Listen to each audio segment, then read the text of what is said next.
Mesdames et messieurs, bienvenue. Vous êtes sur Mondico Télévision et vous avez raison. Bienvenue dans votre émission Face à Face. 45 minutes de décryptage concernant l'actualité qui prévaut ici en République démocratique du Congo. Vous le savez, bien évidemment, les provinces du Nord et du Sud Kivu sous occupation depuis déjà près d'un mois par le M23 et l'AFC. Mais aujourd'hui, il y a les dialogues qui se profilent à l'horizon, si je peux le dire comme ça. Alors, comme je disais, bienvenue dans ces face-à-face que j'ai l'honneur de recevoir pour vous, fidèles téléspectateurs, Jojo Omayele, cadre du parti politique Congo Mon Héritage, qui est avec moi sur ces plateaux. Ensemble, nous allons pouvoir décrypter l'actualité. Je rappelle le sujet du jour au gouvernement Union nationale souhaitée par le président de la République, Félix Tshisekedi, pour faire face à la guerre d'agression. Quel profil dans ces gouvernements? Et puis nous avons le dialogue direct entre Kinshasa et Kigali. Telle est la résolution après la réunion d'hier entre le chef de l'État, Félix Tshisekedi, et João Lourenço en Angola. Un dialogue direct est prévu entre Kinshasa et M23 dans les tout prochains jours. Après, nous allons parler également de la reprise de la patrouille financière sous la demande du chef de l'État, Félix Tshisekedi. Il a demandé à l'inspecteur général chef des services, Jules Alinguete, de reprendre la patrouille financière du côté des mandataires publics, pourquoi pas des entreprises publiques de l'État. Alors, c'est parti pour ces 45 minutes de décryptage. Jojo Mayele, bonjour et bienvenue dans ces plateaux de face à Bonjour, face. bonjour Monsieur Vimy. En tout cas, je suis encore très heureux de vous revoir, de participer dans ce plateau pour parler de la République. Est-ce que c'est un devoir pour nous de parler de la République?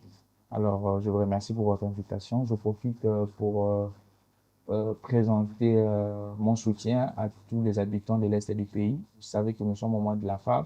Je présente mon soutien effectif à toutes les femmes de l'Est du pays qui connaissent des atrocités énormes par les ennemis de la République. Donc, soutien à elles là où ils sont. Salutations aussi et puis mes encouragements à la première institution du pays, Félix-Antoine Tshisekedi. Chez nous, à Congo Mon Héritage, nous l'appelons les premiers liquidateurs. Pourquoi pas à tous les militants et cadres de mon parti politique, les héritiers et les héritiers, et à mon président Yvon Mundagi qui nous suit à ce net moment. Je pense que, comme j'ai dit dans mon introduction, nous allons parler de la République. Nous allons aussi permettre à ceux qui sont à la maison de comprendre certains enjeux qui gravitent autour de la situation sociale et économique du pays. Pourquoi pas aussi donner certaines connaissances à certains étudiants qui nous suivent depuis la maison, en tout cas. Voilà, très bien, Jojo Maïle. Déjà, nous entamons avec le premier sujet. On parle aujourd'hui du gouvernement d'union nationale. C'est le chef de l'État qui a émis le vœu de remanier son gouvernement, mais a fait appel notamment à d'autres parties prenantes de l'opposition, ou je vais le dire comme ça. D'abord, l'idée, comment avez-vous trouvé cette idée de passer à un gouvernement d'union nationale face à cette crise sécuritaire qui est toujours encore, qui préoccupe en fait l'opinion tant nationale qu'internationale. Ben, c'est une très très bonne idée, surtout venant du chef de l'État. Vous savez, lorsque vous lisez notre Constitution, dans son article 68, on parle du chef de l'État, plutôt 69, excusez-moi, on parle du chef de l'État comme garant du bon fonctionnement des institutions. Mais sociologiquement, ici, il est père de la nation. Donc, c'est lui qui incarne cette direction sociétale. Donc, il arrive à des moments où, lorsqu'il y a ça ne va pas, le chef de l'État comme père de la nation, sociologiquement, il en est de ses attributions de pouvoir amorcer certaines solutions qui peuvent tempérer les secousses au sein de la société. Actuellement, nous avons une crise qui est dictée par l'extérieur du pays. Alors, qu'est-ce qu'il faudrait faire? Il faudrait fédérer autour de soi à tous les enfants, que ce soit des enfants mal à la tête, que ce soit des enfants têtus. Question de pouvoir d'abord bouter l'ennemi à l'extérieur. Alors, il faudrait faire usage de l'expertise de tout le monde. Parfois, il y a ceux-là qui sont têtus, qui ont aussi une certaine intelligence à faire valoir. Alors, le Ok. chef de l'État, comme garant des bons fonctionnements des institutions, tend la main à tous ces enfants-là. Quand je parle de ces enfants, il y a certaines personnes, c'est une image illustrative pour montrer à certaines personnes qui n'aiment pas le chef de l'État, certaines personnes qui s'en prennent au chef de l'État parce que euh, la grande question ici, il faudrait savoir que le Congo, c'est notre héritage à tous. Le Congo n'appartient pas à Tshisekedi. Tshisekedi, c'est quelqu'un qui est représentant. Alors, Tshisekedi partira, mais le Congo restera. Donc, il faudrait que nous ayons cette vision-là du Congo. Alors, Tshisekedi, comme père de la nation, je l'ai dit tantôt, il veut fédérer avec tout le monde pour que chacun de nous puisse apporter sa pierre à l'édifice. Alors, vous savez que nous sommes dans un régime démocratique. Souvent, il y a des principes qui forment ces régimes. Lorsqu'on gagne les élections, il y a une certaine majorité qui est dégagée et le gouvernement est formé à partir de cette majorité. C'est les référés de cette majorité. Alors, le président de la République va un peu élargir les normes démocratiques. Question de pouvoir intégrer tout le monde dans ce gouvernement. Mais il y a aussi une question qui se pose par rapport à mettre en place des normes démocratiques. La guerre d'agression ne date pas d'aujourd'hui. Si vous suivez, Bunagana a été sous l'emprise du 1-23 depuis longtemps. Pourquoi attendre que les villes de Goma et de Bukavu soient sous occupation de 1-23 pour passer à un gouvernement d'union nationale? Pourtant, on devrait le faire depuis que le Le chef gouvernement de Bunagana l'État, était c'est prêt. un fédérateur, monsieur Vini. Vous saviez, le premier gouvernement de son premier mandat, le gouvernement séminois, c'est un gouvernement fédérateur. Parce qu'un Constant Mutamba qui était candidat président de la République, de l'opposition républicaine, se retrouve dans ce gouvernement. C'est juste qu'on veut encore intensifier Qu'on qualifie d'ailleurs d'hybride au niveau de l'opposition parce qu'on dit qu'il n'a jamais été ça vrai dépend, opposant. ça dépend, ça dépend. Vous savez, aujourd'hui, nous sommes dans un régime démocratique. Permettez-moi l'expression que on admet l'opinion de tout le monde, hein. Chaque personne admet son opinion au regard de ce qu'il voit et de ce qu'il pense. On n'interdira pas à M. Mayele ou à M. Vini d'admettre ses opinions ou son opinion, ça dépend. Alors, je pense que M. Tshisekedi, comme je l'ai dit, il a toujours une vision fédératrice. Si vous regardez même la plateforme qui a mené le chef de l'État à la victoire électorale de l'Union sacrée en soi, c'est une vision fédératrice du chef de l'État. Alors, du moment où nous sommes dans une période aussi très extrême comme ça, dans une période où la pente est glissante, où notre terre est menacée, ce n'est que normal qu'on puisse encore asseoir, qu'on puisse encore mettre de la pression sur cet aspect fédératrice. Parce que le chef de l'État, comme j'ai dit, ce n'est pas un nouveau fédérateur. C'est quelqu'un qui fédère depuis son accession dans la magistrature suprême. Donc, je pense que ici, c'est que du fait qu'il y a encore une pression extrême au regard de la notion foncière, au regard de notre terre qui est menacée, il faudrait Euh, une nouvelle formule encore pour éradiquer. Parce que les gouvernements, je vais terminer par là, les gouvernements de l'Union nationale, c'est une portion des réponses au regard de mal qui est en train de nous menacer. Ces mal-là, c'est quoi? C'est la crise. donc on peut dire aujourd'hui que le gouvernement souminois a démérité. Non, je ne dirais pas que c'est démérité. Je parlais d'une réponse. C'est un échec, si on peut le Non, dire, je ne parlerai pas d'un face à échec. cette guerre Non, d'agression. je ne parlerai pas d'un échec. Euh, il y a certaines faiblesses qu'on peut admettre au gouvernement souminois, mais ici, je ne veux pas rapidement donner la réponse que le gouvernement souminois a échoué parce que, Mais Jojo Maël, non, non, face à cette guerre d'agression, le gouvernement souminois a été fort sur quel plan? bon, De manière, je sur pense que le plan de... si je dois juger, vous savez, numériquement, des gens ne peuvent pas juger parce que le gouvernement souminois, je pense que à peine une année, non, même pas une année, même pas une année. Mais numériquement, cette guerre a pris plus de 30 ans, excusez-moi, dans les différents formats. AFDEL, RCD, CNDP et M23. Ça, c'est les formats présentés. Mais si je me renferme encore au regard du processus de Nairobi, le processus de Nairobi a recensé plus de 200 groupes locaux qui exercent la tyrannie à l'est du pays. Le processus de Nairobi a recensé plus de 14 groupes qui exercent la tyrannie à l'est du pays. Ces 14 groupes ont une origine étrangère.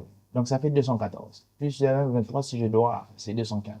Donc, vous allez comprendre que si je suis en train de répertorier tout ça, tous ces éléments, c'est pour vous donner, en fait, la gravité de la chose. Parce que le combat de Tshisekedi, ce n'est pas seulement éradiquer le M23. Il faudrait que nous arrivions à comprendre la quintessence du combat du président Tshisekedi. Le combat de M. Tshisekedi, c'est installer une paix et une paix durable à l'est du pays. Installer une paix durable passe par l'éradication du M23 et de tous les groupes rebelles. Donc ici, juger les répondants du gouvernement souminois au regard de l'affaire M23, je pense que ça serait aller vite en besogne. Très aller vite en besogne parce que le gouvernement souminois, numériquement, comme je dis, n'a même pas encore fait une année. Et la question du M23, c'est une question où la question, je prends dans la globalité, la question de l'insécurité de l'Est, c'est une question qui est bipolaire. Ça a des origines internes, ça a des origines externes. Alors, pour commencer à résoudre ça, il ne faudrait pas prendre une année, 2 ans. Il faudrait prendre du temps. Là, je l'ai dit clairement à nos frères qui nous suivent derrière les caméras. Il faudrait prendre du temps. Pourquoi? Dans l'entretemps, deux provinces stratégiques sous occupation du M23. Non, ce sont des villes, ce ne sont pas des provinces. Des villes stratégiques, si on peut dire. Oui, nous acceptons, c'est une réalité, mais ce n'est pas une réalité qui est fatale. C'est une réalité qui est temporaire. Parce que le gouvernement congolais est en train de travailler pour récupérer. Vous avez vu la riposte qui a été méthodologique. Aujourd'hui, le Rwanda est touché dans son Vous économie. parlez du front diplomatique. Exactement. Vous saluez quand même ces fronts diplomatiques déployés par la ministre sous l'égide du président de la République, la ministre des Affaires étrangères, la ministre des Affaires étrangères, Thérèse Kayikwamba. Mhm. J'allais même oublier les noms. Et aujourd'hui, pensez-vous que ces fronts diplomatiques a apporté quelque chose sur terrain? Mais oui, je pense que ça a apporté quelque chose. Parce que vous saviez, je l'ai dit ici, que l'insécurité de l'Est a, a une orientation bipolaire. Elle est interne comme elle est externe. Vous saviez, l'externe, c'est le Rwanda, qui est le génitaire avec quelques mots de la communauté internationale. Quand on essaie de toucher le Rwanda, on essaie de déstabiliser les génitaires, automatiquement, ces subalternes auront de quoi se poser des questions. Nanga, certes, qui ne montre pas cette approche défaitiste, mais il sait dans son fort intérieur qu'il y a de la perte dans leur côté. Donc, aujourd'hui, le bras diplomatique utilisé par la République démocratique du Congo est en train de déplier le Rwanda. Déjà, il y a les prémices d'un accord entre les États-Unis et la République démocratique du Congo. Nous allons également parler de cet accord-là. En fait, c'est les retombées de ces bras diplomatiques qui a été mené méthodologiquement par la République démocratique du Congo. Nous sommes en train de voir bientôt la coupure de plusieurs alliances et de plusieurs partenariats. Par exemple, vous prenez les clubs de football Paris Saint-Germain, Arsenal, qui sont en voie de rompre leur partenariat avec Visite Rwanda. Visite Rwanda. Vous savez, économiquement aussi, ça fait entrer combien l'Union européenne qui envoie aussi des ruptures de son partenariat avec le Rwanda. C'est aujourd'hui la Belgique qui mène la revendication de la République démocratique du Congo. La Belgique qui a été froide depuis longtemps contre l'agression rwandaise. Donc, vous voyez, dans tout le forum international, là où se décide le sort du monde, il y a un narratif que la République démocratique du Congo a réussi à imposer. Le narratif que c'est le Rwanda qui agresse la République démocratique du Congo. Déjà, la résolution 2773 qui a été adoptée le 21 février dit que le Rwanda doit mettre ses troupes à l'extérieur du territoire congolais, que les M23 doivent retirer ses troupes à l'extérieur. Donc, j'ai déjà aujourd'hui un plan de vue narratif. Quand on essaye ou on arrive à faire rouler à la communauté internationale que c'est le Rwanda, on pointe du droit le Rwanda. Les sanctions contre les personnalités rwandaises, James Kabarebe est sanctionné par les États-Unis d'Amérique et consorts. Déjà, c'est une approche très positive de cette diplomatie. Il ne faudrait pas oublier historiquement que Mosé Laurent Désiré Kabila, qui est le géniteur de cette insécurité par les dieux du Rwanda, avait la difficulté de faire avaler à la communauté internationale que c'est le Rwanda qui agresserait, d'où l'échec de plusieurs sommets, comme le sommet de Lusaka. Donc, pour moi, j'ai applaudi le travail qui est fait, le travail des titans et un Est-ce qu'il travail peut fait y que avoir une hypocrisie au niveau de l'externe, au niveau oui, externe? l'hypocrisie est existentielle. L'hypocrisie existe depuis la nuit des temps. Vous voyez la configuration de la République démocratique du Congo. Moi, j'ai toujours dit qu'il faut remonter très très loin. 1885, lorsque le Congo, les colons ont décidé de partager l'Afrique, tout a commencé par là, jusqu'à nos jours. Et aujourd'hui, la communauté internationale a compris que, certes que je suis hypocrite, certes que je devrais, si je dois le dire ainsi, prendre la part du petit Rwanda. Mais aujourd'hui, avec un monsieur Tshisekedi qui est à la tête du pays, il est en train de faire valoir les atouts de la République démocratique du Congo. Si vous voulez nos minerais, venez à la grande porte. Mais je pense que cette hypocrisie est en train d'être lavée. L'hypocrisie a existé depuis la nuit des temps. Voilà, je rappelle, fidèles téléspectateurs, que nous avons reçu dans ces face-à-face Jojo Mayele, qui est communicateur ou au cadre du parti politique Si vous Congo, voulez, secrétaire général secrétaire du général, parti Congo Mon Héritage. secrétaire général du parti politique Congo Mon Héritage, membre du présidium de l'Union sacrée de la Nation. Alors, nous allons parler du profil de ces gouvernements d'union nationale dont l'annonce est imminente, la sortie est imminente. Quel profil faut-il s'attendre à ces gouvernements, bien évidemment, face aux enjeux? On parle évidemment de la guerre d'agression, l'occupation rwandaise dans des villes stratégiques, Bukavu et Goma. Selon vous, en tant qu'analyste politique, quel profil faudrait que le Congolais puisse attendre dans ces gouvernements d'union nationale? Waouh! Je pense qu'il faudrait sortir des principes établis. Hein.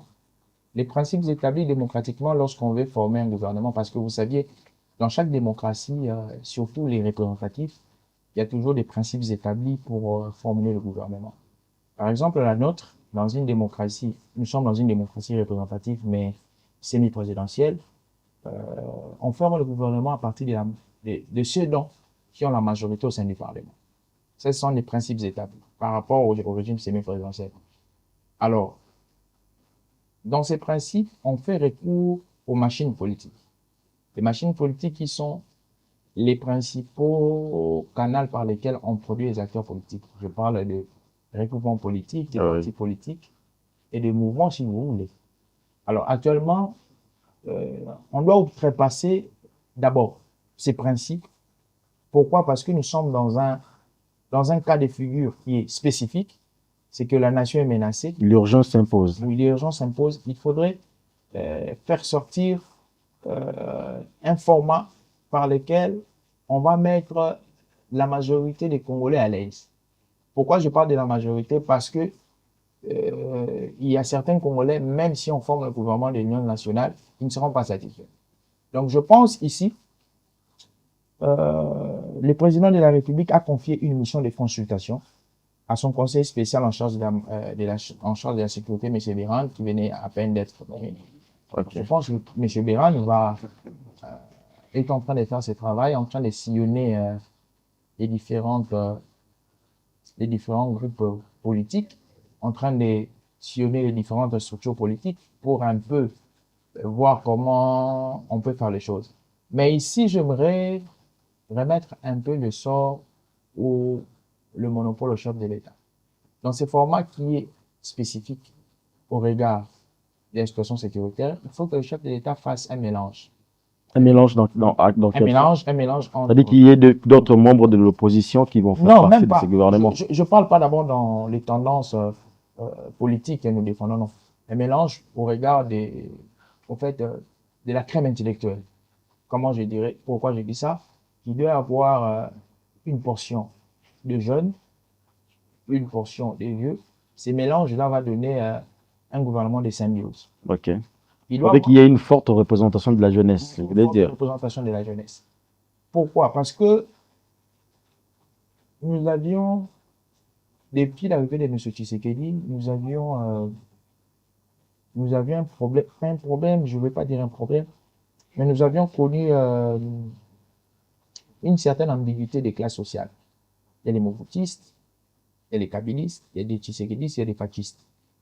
Alors, actuellement, comme nous sommes dans cette ambiguïté-là, il faudrait essayer de concilier, parce que nous sommes dans la dynamique du gouvernement de l'Union nationale. Il faudrait essayer de concilier toutes ces intelligences. Et lorsqu'on va concilier toutes ces intelligences, alors il faut réformer maintenant le paradigme. Le paradigme en disant à toutes ces personnes que nous sommes ici au-delà de couleurs idéologiques. Nous sommes ici au nom de la nation. Alors, ce paradigme doit être un paradigme endoctriné pour permettre à ce que toute personne qui va œuvrer au sein de ce gouvernement-là œuvre pour la défense des intérêts du peuple. Qu'on ne s'attarde pas dans cette histoire des quotas politiques et tout ce qui va avec. On ne s'attarde pas sur ça. Parce que si on s'attardait sur ça, on serait dans, je dirais, dans un statisme. On va être figé autour de certaines figures. Vous saviez, il y a le cerveau arrive à un moment, lorsqu'il doit réfléchir, il a se servi, le cerveau aussi bloque.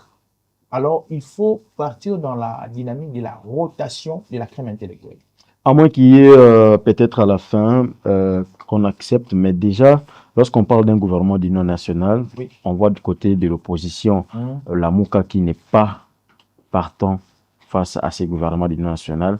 Est-ce que ces refus vont apporter un déséquilibre au niveau de ces gouvernements? Parce qu'il n'y aura pas une forte représentation de l'opposition politique, de l'opposition congolaise dans ces gouvernements. Est-ce qu'il y aurait un déséquilibre face à ça? Merci, mon frère. Déjà, la Mouka, je dois être figurant avec la Mouka. La Mouka, il y a deux la Mouka. Il y a la Mouka El Mouzitou et la Mouka El Faye. Non, mais Mouzitou ne fait plus partie de la Mouka. Si. Mouzitou, c'est nouvelle. Non. La Mouka. La plateforme. Il y a deux plateformes, la Mouka. Il y a la Mouka El Mouzitou et la Mouka El Fayou. Ce qu'il faudrait savoir aussi, c'est que l'opposition se définit intra comme extra. Il y a une opposition intra-parlementaire, il y a une opposition extra-parlementaire.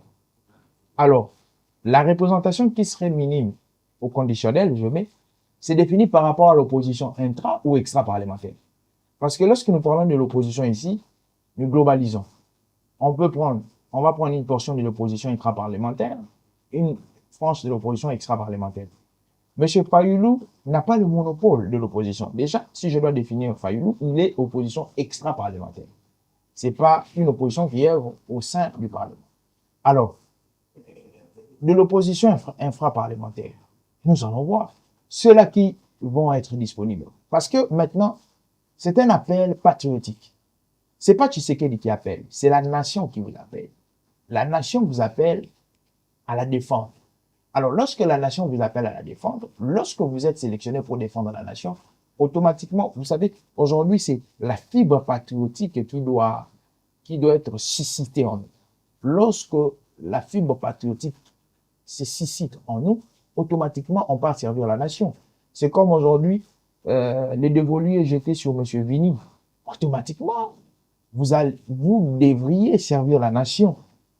Si vous avez la fibre patriotique congolaise, automatiquement, vous devriez. Mais toute personne qui a un refus de servir la nation à cet appel patriotique, il faudrait déjà commencer à bien vérifier s'il est de nationalité congolaise. Ok. Il faudrait bien vérifier parce que je trouve ça aberrant que ta nation t'appelle à la servir, mais tu recules. Je trouve ça aberrant parce que nous sommes politiques.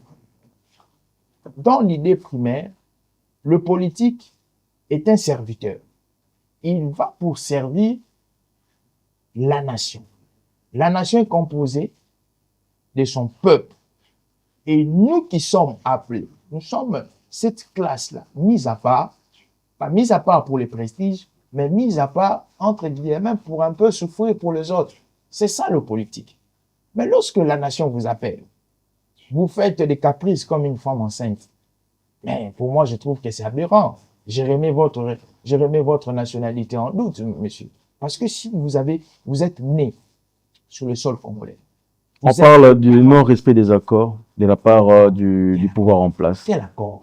Je cite nommément Allez-y. le PPRD qui est d'ailleurs non partant depuis longtemps. Ils n'ont pas participé aux élections de 2023. Et aujourd'hui, ils n'ont pas, ils voulaient serrer la main à Tshisekedi pour parler du gouvernement de l'Union nationale parce que ils évoquent un non-respect des accords. Vous savez, tout ce que nous subissons aujourd'hui en partie, c'est le PPRD. Tout ce que nous subissons aujourd'hui en partie, c'est le PPRD. Le PPRD est incarné par Joseph Kabila. Posez-vous la question, pourquoi Kabila ne veut pas atterrir sur Congo? Kabila va restructurer l'appareil, Atterrir, vous voulez dire venir quoi au par là? Congo, venir ici. Parce que ça boule à l'est du pays. Et tant qu'un leader politique est responsable, qu'est-ce qu'il faut faire? Il faut arriver ici, venir ici au Congo. Kabila va restructurer son Mais appareil. quand ça brûlait en 2013, Étienne Tshisekedi n'était pas au Congo, il était en S'il était Belgique là, et après il est... s'il était en Belgique, c'est sur base de son état de santé. L'IDPS a toujours œuvré ici. Toutes les revendications, ça a été ici. Mais vous voulez dire quoi par là? Comprenez vous-même. Je vous dis, je ne donne pas de crédit au PPRD. Le PPRD a géré ce pays pendant 18 ans. Si je mets 5 ans de musée Laurent Désiré Kabila, ça vous donne ce que ça vous donne. Mais si nos mamans sont décapitées aujourd'hui, si nos parents sont pris comme des esclaves aujourd'hui, en partie, c'est le régime du PPRD. Et de l'autre partie, le PPRD a mis fin au M23 en Non, le 2013. PPRD n'a jamais mis fin Il n'y avait plus la guerre en 2013. Non, le PPRD n'a jamais mis fin au M23. Je vais vous donner quelques éléments de langage. Aujourd'hui, si on cherche un nécromancien, moi je suis chrétien, hein, mais je vais vous dire, si vous cherchez un nécromancien aujourd'hui, les nécromanciens, c'est ceux-là qui invoquent les esprits des morts. Ils vont invoquer l'esprit de Mamadou Ndala. Mamadou Ndala doit raconter aux Congolais comment est-ce que le M23 a été déchu. Mamadou Ndala va vaincre le M23 à l'encontre des ordres de Kinshasa. C'est pourquoi même il serait tué. Si Mamadou Ndala aujourd'hui avait donné la victoire à la République démocratique du Congo face au M23, c'est parce que Mamadou Ndala avait refusé de recevoir les injonctions de Kinshasa lorsqu'il était au front. De deux, il y a eu coup de fil entre Kinshasa et M23 et le M23.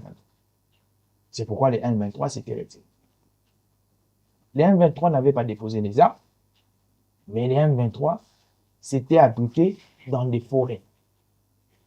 C'est une sorte de cantonnement. Mais posez-vous la question. Lorsque les M23 partaient se cantonner, est-ce que la République démocratique du Congo avait retrouvé sa paix à l'est du pays? Est-ce qu'il y avait eu fin des tueries de nos mères, de nos sœurs? Est-ce que l'est du pays était assaini sécuritairement? Non. Parce que je vous ai dit tantôt dans mon allocution précédemment que dans le processus de Nairobi, on a recensé plus de 200 groupes rebelles locaux qui opèrent en République démocratique du Congo. Si je dois poser la question, les 200 groupes rebelles sont nés sous les règnes de Tshisekedi ou sous les règnes de Kabila? 200 groupes.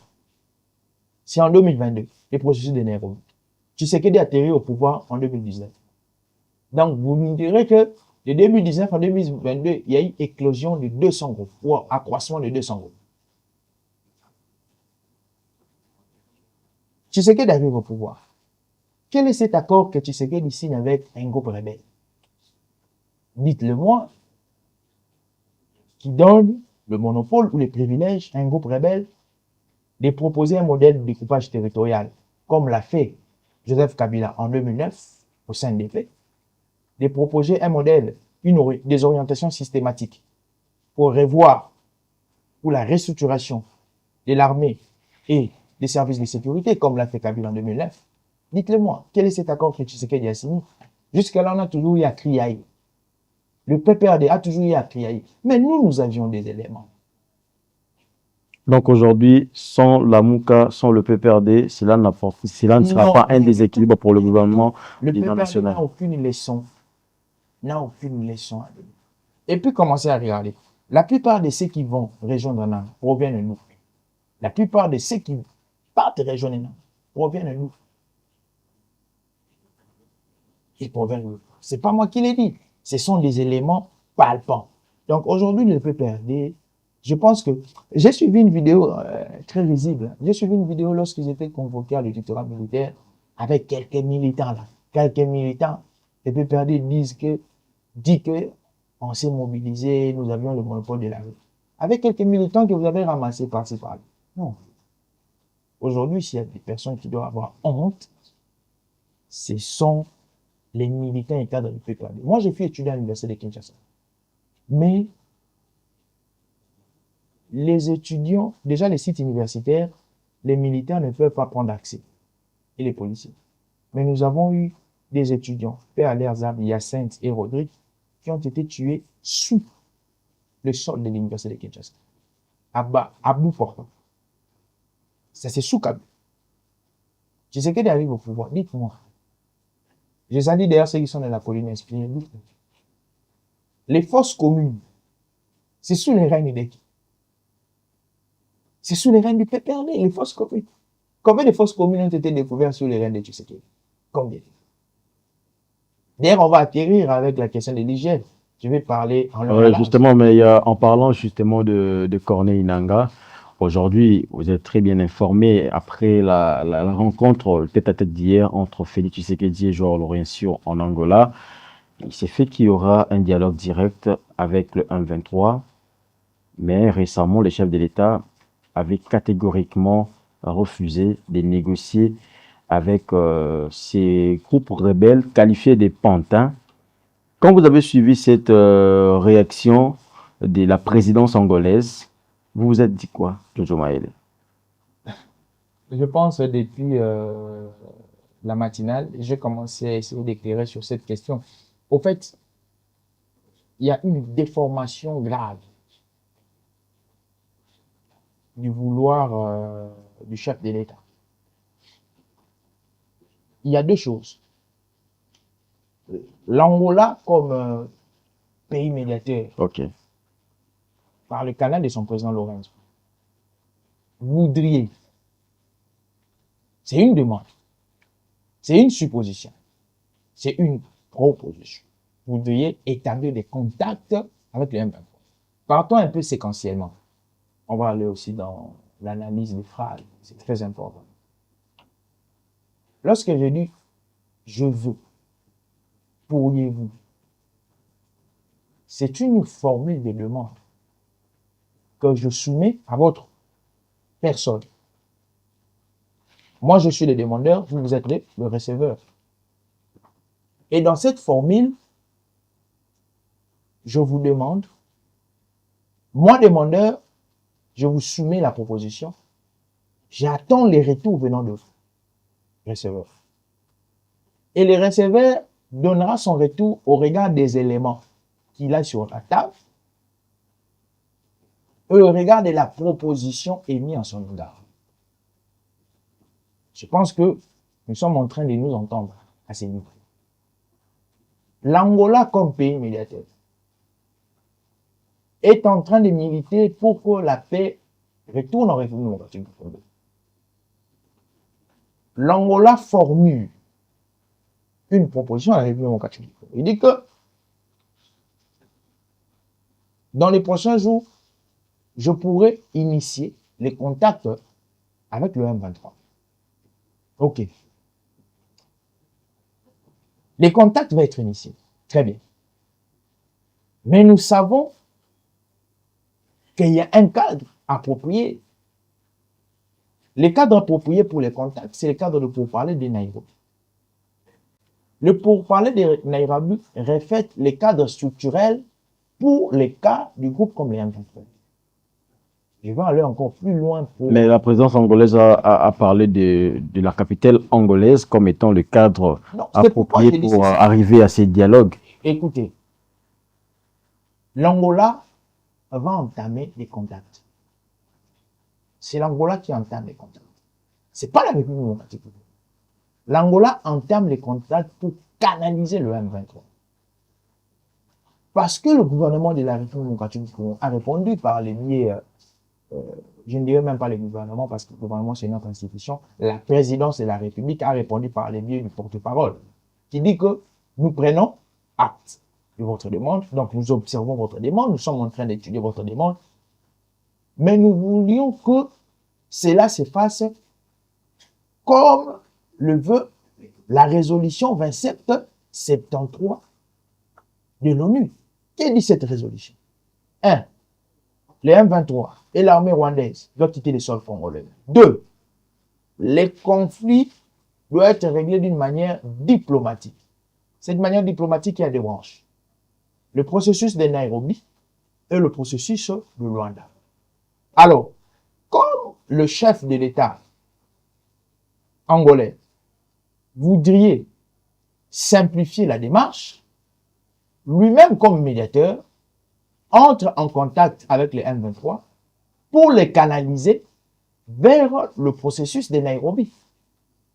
Si le chef de l'État angolais entre en contact avec les M23, cela ne présuppose pas qu'il y aura un tête-à-tête M23, gouvernement complet. Non.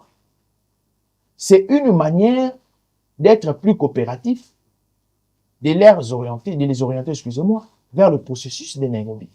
Parce que le processus de Nairobi est un processus approprié et structurellement bien cadré. Pensez-vous que cela va aboutir à quelque chose, que le 1-23 vont accepter facilement cette proposition de la présidence angolaise en tant que médiateur? Je pense que aujourd'hui, dans un œil plus politologique, le 1-23 est une machine téléguidée.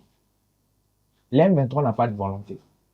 À vrai dire, le 1-23 n'a pas de revendications. Qu'est-ce qu'a dit Félix Tshisekedi? Il a dit que j'aimerais discuter directement avec la machine qui téléguide. La machine qui téléguide.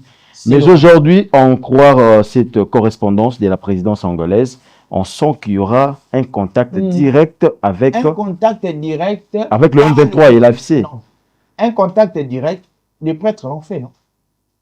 Et cela signifierait que le gouvernement congolais, il y a un synonyme entre la démarche des prêtres et la démarche gouvernementale. Gouvernementale congolaise. Les prêtres l'ont fait. Ça blessait qui? C'est le temps. Le gouvernement angolais peut le faire. Le gouvernement angolais peut le faire pour comprendre la motivation ou les motivations. Mais ici, il faut comprendre une chose, M. Vini. L'M23, comme je dis tantôt, n'a pas de volonté. L'M23, c'est une tactique mise en place par le bourreau de la République démocratique du Congo depuis 1994 pour piller illicitement les minéraux de la République démocratique du Congo. Qui sont ces bourreaux? Le Rwanda et une portion de la communauté internationale. C'est ça le M23. Lisez l'histoire de la République démocratique du Congo. On vient avec l'AFDEL. Ils viennent plutôt avec l'AFDEL. Soi-disant, on doit libérer les Congos. Après l'AFDEL, c'est le RCD. Soi-disant, ils ne sont pas satisfaits de la gouvernance de Mouzé Laurent des Kabila. Après l'RCD, c'est le CNDP. Après le CNDP, c'est l'M23. Donc, c'est une manière de maquiller les vols. C'est une manière de maquiller les pillages illégaux. C'est pourquoi on doit toujours créer un alibi. Le M23, c'est un alibi du Rwanda et de la communauté internationale. Le Rwanda n'a pas à vendre des minéraux à l'Union européenne. Dites-moi, quelle est cette partie du Rwanda qui produit les coltans? Il n'y a pas. Donc, on doit chercher un alibi. On parlait justement de l'hypocrisie. Comment vous allez acheter quelque chose dont vous-même vous êtes conscient que... C'est pourquoi j'ai dit, Tshisekedi pense à il y a l'hypocrisie. Oui, par la diplomatie. C'est pourquoi j'ai applaudi le président Tshisekedi. Par sa diplomatie, il a pu faire voler d'abord à l'international. Et puis, il a pu faire dénuder. Tshisekedi a dénudé le Rwanda, a dénudé les comportements de l'Union européenne et puis les comportements des... Mais dénicher au moins cet amalgame, je ne vais pas négocier avec le 1-23, je vais négocier avec le Rwanda. Mais aujourd'hui, selon je reviens toujours avec cette annonce de la présidence angolaise qu'il faut négocier avec le 1-23.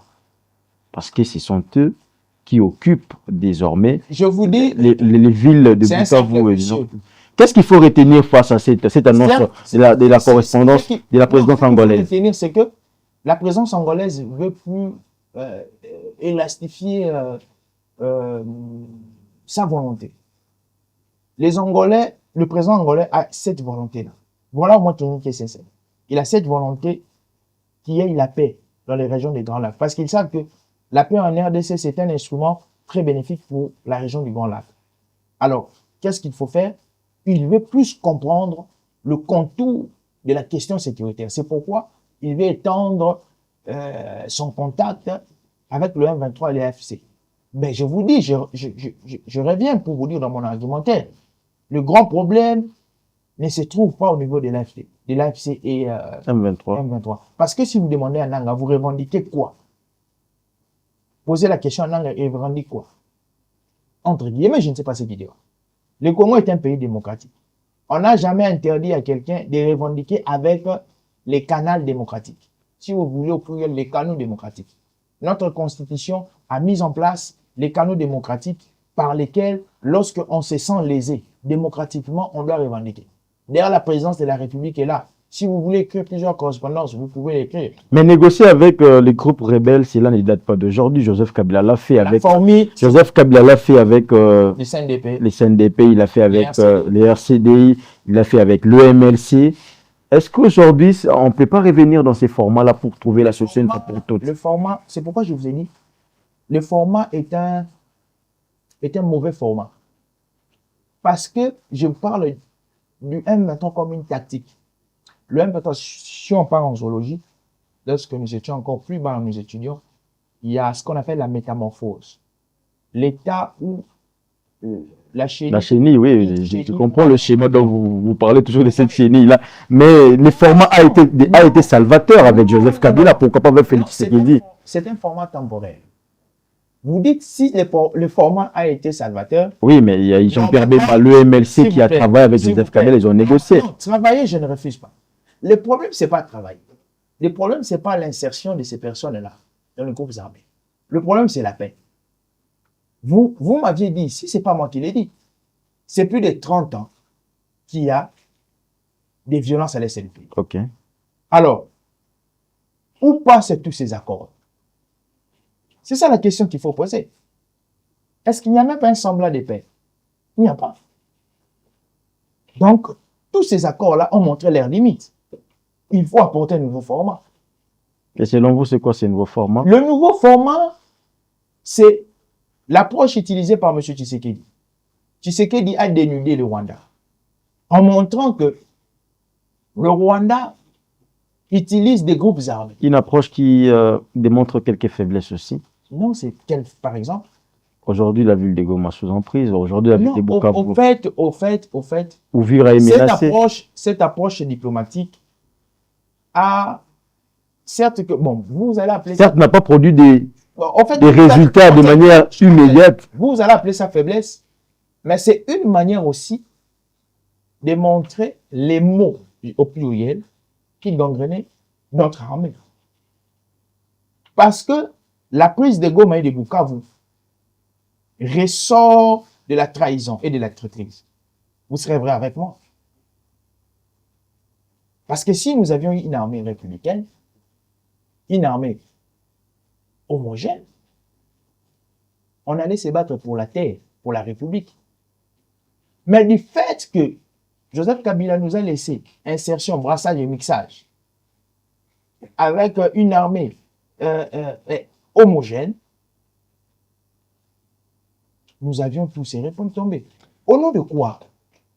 Quelqu'un qui est avec la question. Okay. Au nom de quoi quelqu'un qui n'a jamais fait une formation militaire, mais parce qu'il provient d'un groupe rebelle, devient général, devient colonel.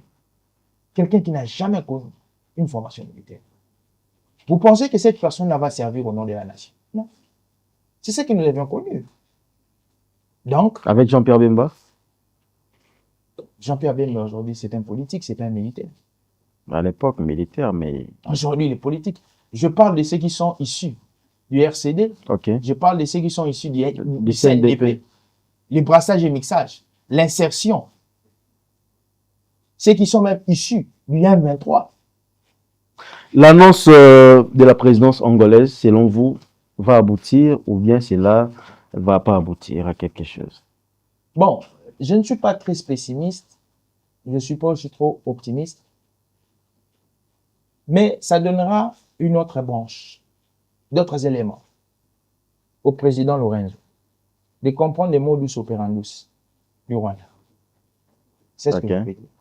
Voilà, merci beaucoup Jojo Maïli. Nous allons chuter avec une dernière question concernant la patrouille financière sous la demande, bien évidemment, du chef de l'État, garant de la nation. L'IGF doit passer à la patrouille financière durant cette période de crise sécuritaire. Est-ce que cela est une bonne idée de la part du chef de l'État? Oui, c'est une très bonne idée. Déjà, j'ai apprécié le chef de l'État de son, j'aime bien employer ce concept, son atterrissage. Lorsqu'il arrive au pouvoir, il cherche les priorités. Les priorités, c'est bomber les finances de l'État. Alors, il va aller chercher, il va aller dénicher une pièce rare qu'ils appellent, j'aime beaucoup sa manière de faire les choses, Gilles Aligné. Il va donner le sort des finances de notre État à Gilles Aligné. Gilles Aligné, il va commencer un travail de titan. Et vous serez d'accord avec moi, le travail abattu par Gilles Aligné a fait que notre budget gonfle, a fait que l'assiette fiscale soit élargie, a fait que les recettes de certaines entreprises publiques puissent être gonflées, a fait que les finances de l'État soient canalisées et que certaines personnes qui agissaient péjorativement sous les règnes de Kabila soient arrêtées. Alors, dans la tête de certaines autorités, il s'est dit que lorsqu'ils viennent au pouvoir ou lorsqu'ils gèrent la chose publique, une portion, ils ont une parcelle de pouvoir, il faudrait que l'argent de l'État soit comme leur poche. Il faudrait que les finances de l'État soient dépensées abusivement. Alors, le président Tshisekedi, c'est qu'il il fait face à certaines personnes qui sont pourries dans leur tête. Les immoraux. Moi, je les appelle les cannibales financiers. Ces cannibales-là, alors le chef de l'État va relâcher son chien méchant, Gilles Aligné. Surtout en cette période de crise Oui, sécuritaire. c'est une... au fait, c'est un travail qui... La patrouille financière, c'est un travail qui se faisait déjà avec Gilles Aligné, mais le chef de l'État donne encore des injonctions pour que Gilles Aligné puisse encore doubler la vigilance. Intensifier. Intensifier la vigilance. C'est comme si vous avez un chien bulldog qui surveille la maison. Vous partez encore acheter 4 chiens bulldog pour intensifier la sécurité. Okay. Donc, j'apprécie cette démarche du chef de l'État.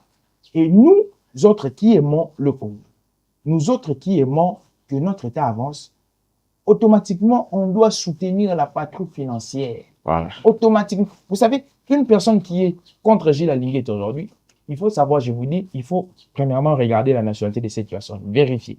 Nous allons revenir bien évidemment avec cette question de la patrouille financière. Jojo Maïli, nous sommes arrivés à la fin. Il y a cette caméra-là il y a quelqu'un qui vous regarde derrière cette caméra, un Congolais, une maman, une Congolaise. Quel serait votre mot pour motiver, parce que nous sommes en période de crise sécuritaire, qu'est-ce que vous pouvez dire à cette personne-là? C'est simple, je l'ai toujours dit, je continue à le dire. Nous sommes dans un moment où notre État est menacé. Nous sommes dans un moment où l'intégrité territoriale de notre État est menacée. Ici, je n'adresse pas un message aux mamans, aux jeunes filles, aux jeunes garçons. J'adresse un message au peuple congolais. Peuple congolais dans toutes les diversités ethniques ou tribales. L'ère n'est pas la division. L'ère n'est pas aux couleurs politiques. L'ère n'est pas aux couleurs idéologiques. L'ère est à la fédération. La fédération autour d'un homme. L'homme qu'on appelle Félix Antoine Tshisekedi. Pourquoi Félix Antoine Tshisekedi? Parce que c'est lui qui a les bâtons de commandement. Le Congo n'appartient pas à la famille Tshisekedi, non plus au parti IDPS. Mais le Congo appartient aux Congolais. Donc, nous avons ce droit, nous avons ce devoir de pouvoir se ranger derrière le chef de l'État pour bouter l'ennemi dehors. Le Congo étant notre héritage à tous, nous avons ce devoir de défendre cet héritage jusqu'au sacrifice ultime. Mettons de côté tout discours qui viendra disloquer nos envies patriotiques. Mettons de côté tous les mots qui viendront pour enflammer encore cette fibre patriotique. Liguons-nous tous derrière le président Tshisekedi pour bouter l'ennemi dehors. C'est ainsi qu'on pourrait discuter de tout ce qui ne marche pas. Mais après avoir bouté l'ennemi dehors. Voilà, merci beaucoup, Jojo Maïlé, d'être passé. je- Merci également à vous, fidèles téléspectateurs de Mondico Télévision. C'était là votre mission face à face. Trois sujets étaient à l'ordre du jour. Gouvernement Union nationale, quel profil? Dialogue direct entre Kinshasa et Kigali, souhaité par la présidence angolaise, mais également la reprise de la patrouille financière aux côtés de l'inspection générale des finances. Nous sommes arrivés à la fin. Merci de votre attention soutenue. Bon, tu des programmes sur Mondico Télévision en notre compagnie. Au revoir.